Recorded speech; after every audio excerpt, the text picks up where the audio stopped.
জুলাই বিপ্লব পরবর্তী এখন নতুন সরকার আসলো, কিন্তু আজ আজ পর্যন্ত আমরা এই শাহবাগের বিচার এই স্বাধীন বাংলাদেশে করতে পারিনি।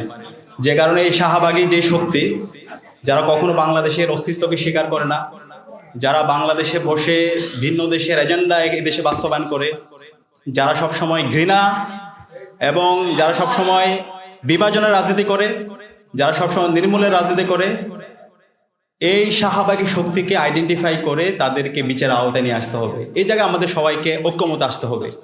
যারা ফেসিবাদ বিরোধী শক্তি আছি, আমরা সবাই এই শাহবাগী শক্তির ভিকটিম। এবং এই শাহবাগ এটা একদিনে তৈরি হয়নি। এই শাহবাগ এটা একটা শতবর্ষী প্রজেক্ট। যখন বঙ্গভঙ্গ হয়েছিল 1905 সালে, ওই সময়ে যখন ঢাকাকে রাজধানী করা হয়েছিল, এই শাহবাগী শক্তি, তাদের যারা আদিপুরুষ ছিল, তারা কিন্তু এই ঢাকাকে তারা রাজধানী হিসেবে মানেনি, তারা কলকাতাকে রাজধানী হিসেবে করতে চেয়েছিল। এবং এর পরবর্তীতে দেখতে পেয়েছেন, মহান মুক্তিযুদ্ধের পর স্বাধীনতা পরবর্তী আমরা দেখতে পেয়েছি এই শাহবাগী শক্তি সব সময় এদেশের মাটি ও মানুষের যে সংস্কৃতি, সেটাকে তারা ধারণ করতে পারেনি। ইসলামের যে সিম্বলগুলো আছে, সেই সিম্বলগুলোকে সবসময় তারা প্রবলেমাটাইজ করেছে, সেটাকে সবসময় তারা ক্রিমিনালাইজ করেছে। দাড়ি টুপি থেকে শুরু করে আমার আল্লাহ রাসূল সাল্লাল্লাহু আলাইহি ওয়াসাল্লাম সাহাবীদেরকে নিয়ে তারা বিভিন্নভাবে কুরুচিপূর্ণ কটূক্তিপূর্ণ তারা মন্তব্য করেছে। এবং এই পরিচয়ের কারণে সবসময় আমাদের মা, আমাদের বোনদেরকে আমাদের পরিচয়ের কারণে, হিজাবের কারণে তাদেরকে সবসময় আদারিং করেছে, বিভিন্নভাবে তাদেরকে বঞ্চিত করা হয়েছে।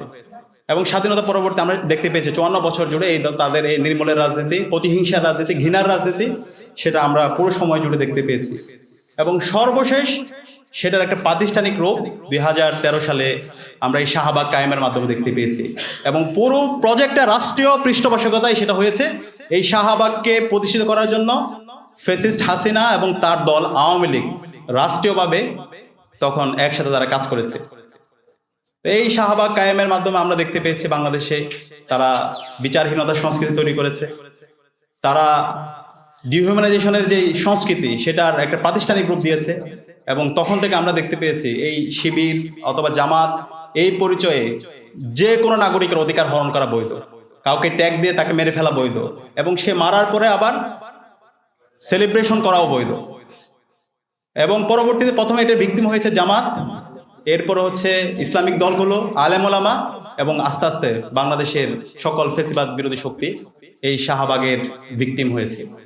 এবং এই শাহবাগী যে শক্তি যখন আল্লাহ এবং আল্লাহ রাসূল সাল্লাল্লাহু আলাইহি ওয়াসাল্লামকে নিয়ে ক্রমান্বয়ে বিভিন্ন ধরনের তাদের ব্লগের মাধ্যমে কুৎসিত মন্তব্য করছিল এবং কথিত যুদ্ধাপরাধের বিচারের নামে যে অবিচার করছিল, জাতীয় নেতৃবৃন্দকে যখন হত্যা করছিল এবং তাদেরকে বিভিন্নভাবে ব্যঙ্গাত্মকভাবে দাড়ি টুপি ইসলামের সিম্বলগুলোকে যখন তারা প্রবলেমাটাইজ এবং ক্রিমিনালাইজ করছিল, তখন তার বিরুদ্ধে, তার প্রতিবাদে দেশের সর্বস্তর নাগরিকরা, বিশেষ করে আমার এদেশের আলেম ওলামারা, মাদ্রাসার শিক্ষার্থীরা, ছাত্ররা, তারা শাপলায় একত্রিত হয়েছিল।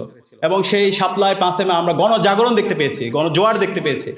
সবাই এসেছিল এই শাহবাগে যে নির্মূলের রাজনীতি, সেই নির্মূলের রাজনীতি যেন আমরা এই বাংলাদেশে বন্ধ করতে পারি এবং নতুন সূর্যের যেন আমরা উদয় করতে পারি, নতুন যেন আমরা আজাদি আনতে পারি। তো সেই 5 মে আপনাদের সবার মনে থাকার কথা, আমরা তখন ছোট ছিলাম, আমরা তখন দেখছিলাম, আমরাও গ্রামগঞ্জে তখন রাজপথে নেমেছিলাম। আমরা মসজিদে নামাজের পরে, যখন মাগরিবের নামাজের পর আমরা দেখতে পাচ্ছিলাম লাশের পর লাশ মতিঝিলে নিয়ে আসা হচ্ছিল। আল্লামা মামুনুল হক যখন বক্তব্য দিচ্ছিল, তখন সারা দেশের প্রত্যেকটা মসজিদে, আমি আমার এলাকা দেখতে পেয়েছি, প্রত্যেকটা মসজিদে মানুষ কান্না করছে, আমার মা বোনরা কান্না করছে, শিশুরা কান্না করছে। এই জালেম, এই হাসিনা, এই শাহবাগে এই ঘৃণিত জীবীদের থেকে যেন আমরা এই দেশকে মুক্ত করতে পারি। তো সেদিন আমরা দেখতে পেয়েছি পুরো রাষ্ট্রীয় যন্ত্র এবং পার্শ্ববর্তী দেশের যে মেকানিজম, সেই মেকানিজম অনুযায়ী পুলিশ, র্যাব, বিজিবি এবং সবাইকে ব্যবহার করে এদেশের ইতিহাসে বর্বরচিত হত্যাকাণ্ড হয়েছে। এবং সে হত্যাকাণ্ডের সংখ্যা এখন পর্যন্ত আমরা আইডেন্টিফাই করতে পারিনি। এটা নিয়ে অনেক ধরনের সংখ্যার তারতম্য আছে। তো এই সংখ্যাগুলো আমরা আশা করব নতুন সরকার সেই সংখ্যাটা তারা আইডেন্টিফাই করবো। আমাদের কিছু বিশেষ দফা আছে, সেই দফাগুলো আমরাও আপনাদের সামনে আমরা স্পষ্ট করব। তো আমরা এই শাপলায় গণহত্যা পরবর্তী আমরা পরবর্তীতে দেখতে পেলাম সারা দেশব্যাপী তারা এই শাহবাগী শক্তি, এই হাসিনার যে দানব হয়ে ওঠা, হাসিনার যে ফেসিবাদ, সেই ফেসিবাদকে তারা বৈধতা দেওয়ার জন্য তারা কাজ করলো।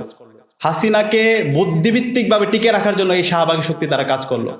ক্যাম্পাসে ক্যাম্পাসে গণরুম গ্যাসরুম কালচার, সেটাকে বৈধতা দেওয়ার জন্য এই শাহবাগী শক্তি তারা কাজ করলো।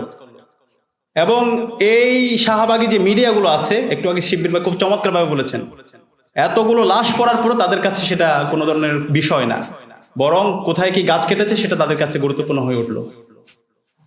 তো এইভাবে মিডিয়া ফ্রেমিং এর মাধ্যমে আবার পুরো ফেসিবাদ বিরোধী শক্তিকে আবার হত্যাযোগ্য করা হলো, এবং ক্যাম্পাসে ক্যাম্পাসে শিবির সন্দেহে অসংখ্য শিক্ষার্থীদেরকে নির্মম নির্যাতন করা হলো। এবং এই নির্যাতন এত প্রকট ছিল, কেউ যদি শিবির সন্দেহে কারো উপর হামলা করতো তখন কেউ কথা বলতো না, সবাই এটাকে জাস্টিফাই করতো। এবং সর্বশেষ শহীদ আবরার ফাহাদের শাহাদাত পরবর্তী এরপরে সবাই একটু কথা বলা শুরু করলো, না শিবির সন্দেহে হলে কাউকে মারা যাবে না, কিন্তু কেউ যদি শিবির হয় তাকে তাহলে মারা যাবে, তখন সবাই আবার সাইলেন্ট থাকতো। এই শাহবাগী শক্তি এত নিকৃষ্ট ছিল, তারা এত বেশি নির্মূলের রাজনীতি করেছে। তো আজকে আমাদের এই জুলাই বিপ্লবের শহীদদেরকে বারবার স্মরণ করা দরকার। তাদের মাধ্যমে আজকে এই শাহবাগী শক্তিদের যেই আস্ফালন ছিল, তাদের যে নির্মূলের রাজনীতি ছিল, সেটা অনেকাংশে বন্ধ হয়েছে। কিন্তু আজকে আমাদের ফেসিবাদ বিরোধী শক্তির বিভিন্ন ধরনের বিভাজনের কারণে এই শাহবাগী শক্তি তারা আবার ঐক্যবদ্ধ হওয়ার চেষ্টা করছে। তারা আমাদেরকে সেই ব্রিটিশদের যে ডিভাইড অ্যান্ড রুল পলিসি, সেই পলিসিতে রেখে আবার আমাদেরকে বিভাজন করে তাদের সেই এজেন্ডা সেই দেশে তারা বাস্তবায়ন করতে চায়। তো সেই জায়গা থেকে আমি সবাইকে অনুরোধ করবো, আমাদেরকে এখনই ঐক্যবদ্ধ হতে হবে।